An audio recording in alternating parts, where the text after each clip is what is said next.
On July 29, 2008, a mother of two named Susan Powell recorded a video where she documented the assets in her home in Utah, just in case, in her own words, something happened to her. This is me. July 29th, 2008. It is 12:33 Mountain Time. Covering all my bases, making sure that if something happens to me or my family or all of us, that our assets are documented. Hope everything works out and we're all happy and live happily ever after as much as that's possible. The video was made on her attorney's advice, who feared that Susan's husband Josh might attempt to sell some of her most expensive assets. In the years leading up to the now infamous video's recording, the couple's marriage had been under a lot of strain, and during the recording, Susan lets on that things had been everything but peaceful between her and Josh over the past few years. This is all stuff bought in a year or less through Home Depot on my credit. Josh bought a lot of stuff and then he had to bankrupt it. And then he bought a little bit more on my credit. There's a nice lamp. These are things to roll wood with.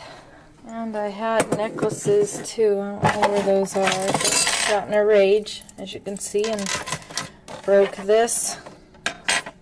There's duds and pearls and opals in there. Broke this and threw all my DVDs and made a mess. Because he was angry at me. This was about a year or two back. Although Susan had been seeing a divorce attorney to look into the possibility of leaving her husband, they were still living together in 2009, almost a year and a half after the video was recorded. On the morning of December 6th of that year, Susan went to church with her two boys, after which a neighbor went to visit her, leaving her house at about 5 p.m. That night, Josh allegedly took the couple's two boys, Charlie and Braden Powell, on a camping trip in the middle of the night in blizzard conditions to a campsite on the Pony Express Trail. According to Josh, Susan stayed home because she was tired. The story goes that the next day, Susan's family and friends reported her missing when her two boys weren't dropped off at daycare. When Josh came back from the supposed camping trip with his sons, he said that when he had left the previous evening, his wife had been sleeping peacefully at home and that he had no idea what could have happened to her. After searching the couple's house in Utah, police found no signs of foul play, but things continued to get stranger as the investigation continued. Inside Susan's safe deposit box at the bank where she worked, the cops found a handwritten will and testament in which Susan alleged that Josh had taken out a $1 million life insurance policy on her a few weeks prior. Disturbingly, she also wrote, "If I die, it may not be an accident." About 10 days after she mysteriously disappeared, the authorities also found that Josh had filed paperwork to withdraw money from a retirement account, and he was officially declared a person of interest in the case. Suspiciously, Susan's family and friends reported that during the search efforts, Josh never seemed to show a genuine interest in finding his wife. But despite the mountain of evidence stacked against him, Josh Powell was never formally charged in his wife's disappearance. During the investigation, the cops questioned the couple's two sons, but it was hard to get any solid information out of them on account of their age. Even though they mentioned that Josh had taken Susan with them on their camping trip on the night of the disappearance, they also made outlandish claims, including allegations that they had arrived at the campsite by airplane. This made it impossible to use their statements as evidence that Josh was responsible for his wife's disappearance. Shortly after, Josh and his two sons moved back to their home state of Washington, but the authorities soon determined it wasn't safe for Braden and Charlie to be living with their father in the middle of the investigation, and Josh lost custody of the boys. This is where things get extremely disturbing. On February 5th, 2012, more than 2 years after Susan's disappearance, a state caseworker brought the two boys to Josh's house for what was supposed to be a supervised visit. Immediately upon their arrival, Josh locked the social worker out of the house and took the lives of both his children and himself by setting the house on fire with gasoline. If his behavior during the initial phases of the investigation was suspicious, the unspeakable crimes Josh committed on that day in 2012 were about as clear of an admission of guilt as you can get in a case like this. In the aftermath of the tragic incident, the cops started looking into Josh's brother and father, who they suspected knew more about the case than they were letting on. Even though they had solid evidence to suggest Michael, Josh's brother, had helped him conceal Susan's body, the case reached a dead end when Michael also took his own life in 2013. More than a decade later, Susan's dad won a lawsuit against Washington State for nearly $100 million on grounds of negligence and failure to protect the two children who were supposed to be in the state's custody, a big chunk of which he gave to a charity to support domestic violence survivors. Almost 15 years after her disappearance and murder of her two children, people still gather in Susan's hometown of Puyallup, Washington every year to pay their respects and honor her memory. The last video Susan made documenting her assets received a lot more attention after everything had happened. With hindsight, the video is portrayed in a much more disturbing light. Susan saying things like, "I'm recording this just in case anything happens," makes you wonder if she knew her husband could do something this horrible as she was filming. Over the years, Susan's father has been alerted of possible locations where his daughter's remains might be buried, including abandoned mines in Utah and other isolated locations. Sadly, every lead has turned out to be a false alarm, and it's very unlikely that Susan's remains will ever be found. Amber Tuccaro was a 20-year-old Canadian First Nations woman from Fort McMurray, Alberta. In August of 2012, she flew from Alberta to Edmonton International Airport and booked a hotel room with her 1-year-old son and a female friend for a short vacation. That night, she got excited about the trip and decided to hitchhike into the city by herself, after which she was never seen again. When Amber didn't return to the hotel the next day, her friend called her mother, who immediately called the Royal Canadian Mounted Police. Soon after, Amber was declared a missing person. The authorities dug into her phone records and found that she had received a phone call while she was in the company of an unidentified man. The recording is pretty unsettling, especially since it marked the last time she was ever heard alive. Where are we by? We're just heading south of Beaumont, or north of Beaumont. We're heading north of Beaumont. Yo, where are we going? Just No, this is a... Are you f***ing kidding me? You better not be taking me anywhere I don't want to go. I want to go into the city. Jeez. Yo, we're not going into the city, are we? We're going. No, we're not. Yes. Then where are these roads going to? 50th Street. 50th Street. Are you sure? Absolutely. Yo, where are we going? 50th Street. 50th Street. 50th Street. East, right? Over town. Bravo. Bravo.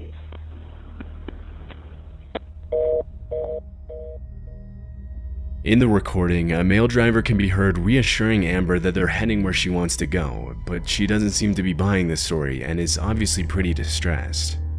On August 28th, the cops released the phone conversation, but they didn't officially start investigating the disappearance until well after a month after Amber was reported missing. Sadly, when Amber's mother pressured the cops to do something and help her find her daughter, they dismissed her and told her that Amber was probably just out partying and would turn up soon.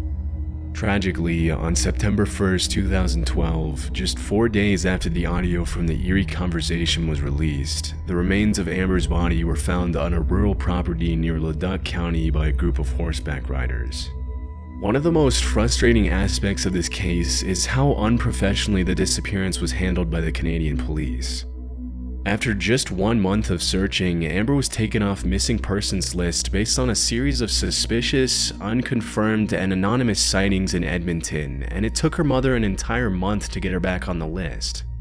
By the time she was put back on the list by the negligent cops who made the unforgivable mistake, her property, which could have been used as evidence, had already been accidentally destroyed after it was recovered from her hotel.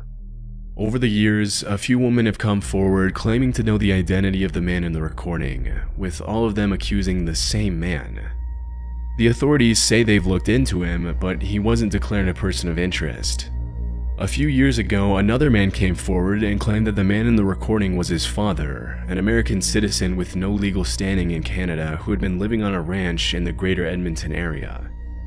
If the man's testimony is to be believed, his father is also responsible for several other mysterious disappearances and deaths that have taken place in the area over the last few years. One of the most disturbing aspects in the recording is the audible dishonesty in the man's voice, which is pretty much clear as day when Amber asks if he's sure they're going into the city, and he responds with an extremely fake "absolutely." It's also pretty messed up how the cops handled the case from start to finish, and many people suspect the cause of the unprofessional management of the case was just straight up racism against the Indigenous woman. Hopefully, we'll someday have an explanation for what happened that night to Amber Tuccaro, but for now the case remains a pretty disturbing mystery. In late 2014, a YouTuber named Kenny Veach commented under the username SnakeBitMcGee on a video titled Area 51 Technician's Son Discloses Secret Alternative Energy. The comment read, "That ain't nothing. I am a long-distance hiker. One time during one of my hikes out by Nellis Air Force Base, I found a hidden cave. The entrance to the cave was shaped like a perfect capital M. I always enter every cave I find, but as I began to enter this particular cave, my whole body began to vibrate. The closer I got to the cave entrance, the worse the vibrating became. Suddenly, I became very scared and hightailed it out of there. That was one of the strangest things that ever happened to me." As you can imagine, Kenny's comment immediately caught a lot of people's attention. Some people called Kenny a liar, while others encouraged him to find the cave again and record his findings. And so he agreed to do just that. On October 18th of that year, Kenny uploaded a video of his long-distance hike in the Nevada desert in which he attempted to find the cave for a second time.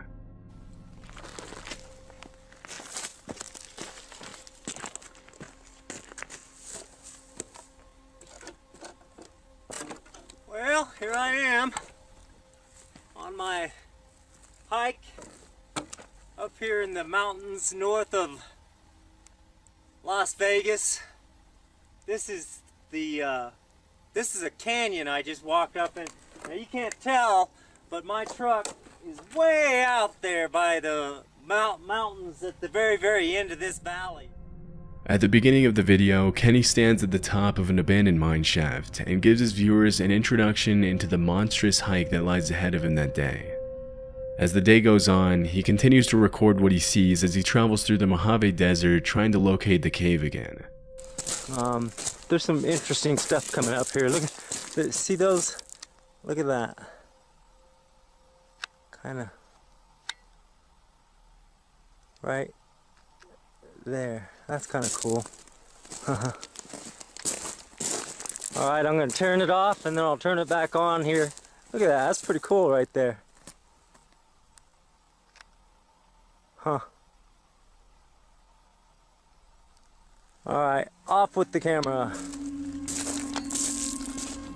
That was the end of the video Kenny posted. Because he failed to find the cave the second time through, a lot of his viewers criticized him pretty brutally, calling him a fraud and pressuring him into trying to find the cave for a third time. In a sea of comments provoking Kenny, a user named Lemmy Kilmister made a particularly disturbing and ominous comment that read, "Now, do not go back there. If you find that cave entrance, don't go in. You won't get out." Still, on November 10th of that year, Kenny told his family he was going on an overnight hiking trip and he set off by himself for the third time to find the mysterious M Cave in the Mojave Desert, one of the hottest and driest regions in the world. That was the last time he was ever seen. On November 22nd, 2014, 12 days after he set off on his search for the M Cave, a group of search and rescue volunteers found Kenny's phone lying at the top of the same mine shaft he had pointed out in his M Cave video. Unfortunately, after his phone was located, the case went cold, and Kenny's body was never found. After the mysterious disappearance, people started coming up with all sorts of theories to explain what could have happened to Kenny, with most people claiming that he had either fallen down the abandoned mine shaft or died of overexposure. Some of the more outlandish theories reported that Kenny could have witnessed a crime out in the middle of the desert and had to be silenced, or that he found a secret military base and was eliminated by the government. However, a few months after his disappearance, a comment on the original video made by a woman named Sharon Pilgrim shed light on an entirely new possibility, that Kenny had taken his own life. The comment read, "I am the girlfriend that Kenny spoke of in the video. Kenny has not been found, and I feel that he probably will not be found for many, many months, if ever. I want you to know that I do not think Kenny had an accident. I believe he took his life. He battled with depression for many years and would not take medication or see a doctor. He quit his job a little more than a year before he disappeared." In response to his phone being found at the mine shaft, Sharon then added, "The mine shaft was about a 4-hour hike from his car. It is my feeling that he left it behind so that he could not be tracked from the GPS in it. He also did not take his video camera with him on this solo hike. It was left in his home, so he had no intention of filming anything. I am healing from my loss and look forward to new experiences with desert hiking, camping, and taking beautiful pictures of our desert. Enjoy your adventures of life, and thank you for the kind, loving comments sent my way."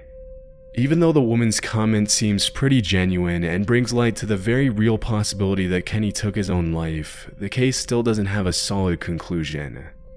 Over the years, several other YouTubers have found caves in the same area Kenny was hiking in that almost perfectly resembled the letter M, and recently one of them even had a danger restricted area sign put up next to its entrance. So, even though it's possible that Kenny took his own life in the desert, his disappearance has still left more questions than answers. On September 8, 2015, a man named Tim from Mounds View, Minnesota contacted the police and told them his friend, 32-year-old Henry McCabe, a Liberian immigrant and auditor for the Department of Revenue, had gone missing. As per Tim's testimony, Henry had been at a barbecue hosted by a friend named Emmanuel earlier that day and had left to go to a nightclub at around 11 p.m.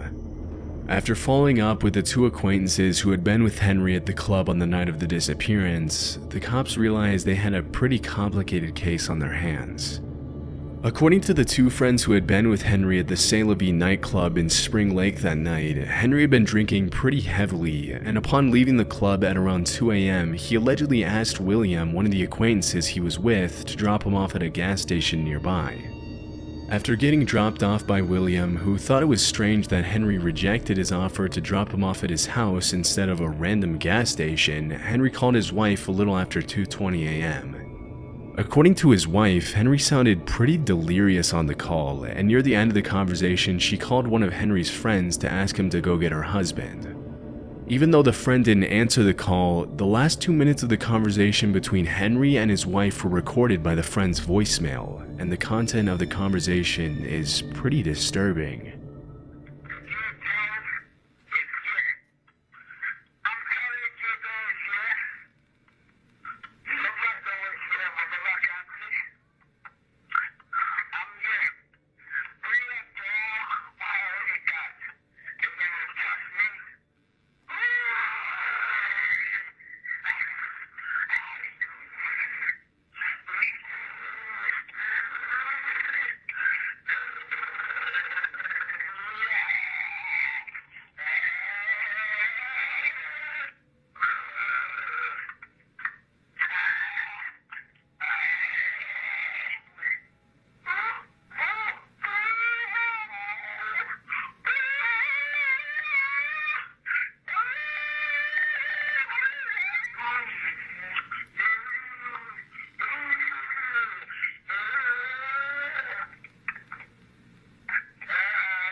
It's almost impossible to make out any of the words in the audio, and the combination of growls, moans, and screams makes it hard to know what to even make of the recording. But needless to say, the voicemail is pretty unsettling. It almost sounds like the screams are coming from someone who's being attacked, but we obviously can't know for sure. That same evening, another acquaintance called Henry and later told police that it sounded as though Henry had gotten into an altercation with someone in the middle of the call. Strangely, even though Corrine McCabe, Henry's wife, mentioned that the sounds her husband was making during the call were extremely out of character for him, who was usually perfectly articulate, she only made a single call to one of Henry's friends to try and get him to pick up her husband, and when she didn't get a response, she went right back to bed. Even more strangely, during her questioning, Corrine repeatedly told the cops that she knew Henry was alive, even though she didn't have the evidence to prove it directly. After this extremely disturbing voicemail was recorded, Henry's phone records show that he called a Texas number that he had called over 20 times that day, but when the cops tried to trace the number, it came up as no longer in service. It's impossible to know if the calls themselves were made by Henry or someone else, but after the unsettling conversation with his wife, phone records showed that several calls were made from Henry's phone to that same now disconnected number in the days following his disappearance. As the investigation went on, things continued to get stranger. Suspiciously, the cops never found footage of William's red car pulling up to the gas station where he had supposedly dropped Henry off, even though they checked the entire night's footage from all angles. William later ended up changing his story and alleged that as soon as he dropped Henry off, he immediately got back in the car and William dropped him off at another gas station a couple of miles away. It was later revealed by a confidential FBI informant that during the searches that took place after the disappearance, Emmanuel, the host of the barbecue, and a group of 3 other men would often stand a few feet away from the rest of the search party and talk suspiciously among themselves. Still, it was never determined if they had anything to do with the disappearance. On October 2nd, almost a month after Henry went missing, a strange anonymous letter was sent to the New Brighton Police Department a few miles from where Henry went missing. The letter read, "Henry McCabe, his body next to water, partially buried. Needs search dog to find. Witness who saw burial scared, female young, asked to come forward. Can remain anonymous and will protect." On November 2nd, the cops found Henry's body in Rush Lake, a few miles from where Henry had supposedly been dropped off on the night of his disappearance. Mysteriously, they didn't find any signs of foul play on his body, even though the anonymous letter suggests he was buried by someone else. Despite the lack of evidence on his body, it's possible that he was either forcibly drowned by a group of assailants, that he took his own life, or that something entirely different took place that night. The only thing we know for sure is that this is an extremely strange case that we'll probably never get a conclusive explanation for. In the summer of 2013, a 26-year-old oil worker from Texas named Brandon Lawson arrived home from work and immediately got into an argument with his long-term girlfriend. Things had been pretty tense between the couple in the days leading up to that evening, as Brandon had frequently been working Monday through Sunday, and the youngest of the couple's 2 children was only a few months old. Also, Brandon had recently relapsed into addiction, which further strained their relationship. It's unclear if his girlfriend kicked him out of the house or if he decided to leave after about an hour of arguing, but whatever the case, Brandon got in his silver Ford F-150 and drove away from his home in San Angelo at midnight on August 8th, after which he was never seen again. The incredibly strange events that took place over the next few hours have turned this case into one of the most mysterious and disturbing disappearances of the decade. About half an hour after leaving his house, Brandon made a phone call to his brother Kyle, letting him know that he was a few miles south of Braun on a stretch of highway in the middle of nowhere and that he was out of gas. After fetching a gas can from Brandon's house, which was about a mile away from his own, Kyle got into his car and prepared to drive to his brother's location. But things didn't exactly go according to plan for Brandon, and a few minutes later, at around 12:50 a.m., he made this disturbing call to 911. 911 emergency. Yes, I'm in the middle of the field. The safe we're just pushing guys over. Right here going towards Javelin on both sides. My truck ran out of gas. There's one car here. Got chased to the woods. Please hurry. Okay, now run that by me. I'm not talking to him. I actually ran into him. Ah, you ran into him. Okay. Got the first guy. Do you need an ambulance? Yeah, no, I need the cops. Okay. Is anybody hurt? Hello? Hello? Hello? Although it's hard to make out what's going on in the background, many people have alleged that they can hear the sound of gunshots and other people talking in the audio, but it's hard to confirm what exactly was being said and what was even going on during the call. 8 minutes after Brandon's 911 call, another driver called the cops to inform that a silver F-150 had been parked pretty dangerously on the highway with the back of the truck sticking out into the other lane. Following his call to 911, Brandon continued to contact his brother Kyle by phone, and they exchanged a series of strange phone calls. Even though these next calls weren't recorded, according to Kyle, Brandon sounded extremely paranoid, repeatedly claiming that he was being chased out of town by the Mexicans in the neighborhood. When Kyle asked him if he had been using drugs again, Brandon immediately denied it. At around 1:10 a.m., Kyle arrived at the location where the truck was parked, but Brandon was nowhere to be seen. A few minutes after his brother's arrival, Brandon once again called Kyle and made a series of disturbing statements, claiming that he could see Kyle and the officer that had just arrived at the scene, that he was bleeding, and that they needed to hurry. Disturbingly, he was nowhere in sight. For the next few minutes, Kyle continued to try to get in touch with Brandon, but all his calls went straight to voicemail. After failing to find him that night, the cops launched an official search for Brandon, complete with helicopters, thermal cameras, dogs, and a massive search party. Unfortunately, Brandon was nowhere to be found. It was later revealed that Brandon had cashed out his 401k on the night of his disappearance, suggesting he might have vanished on his own accord. However, due to his distressed phone calls to 911 and his brother, it's also possible that Brandon fell victim to some sort of cartel activity, or that someone he ran into on the road attacked him. In February 2022, a small search party consisting of family members and friends found a pair of shoes and clothing that matched the description of what Brandon was wearing on the night of his disappearance. And after searching the area, the cops found human remains near the location of the shoes and clothing. Even though the remains were sent to be tested more than 2 years ago, there still hasn't been a definitive answer for whether they belong to Brandon or what could have happened to him that night. Hopefully, with time, more conclusive answers will surface to give Brandon's family a sense of much-needed closure.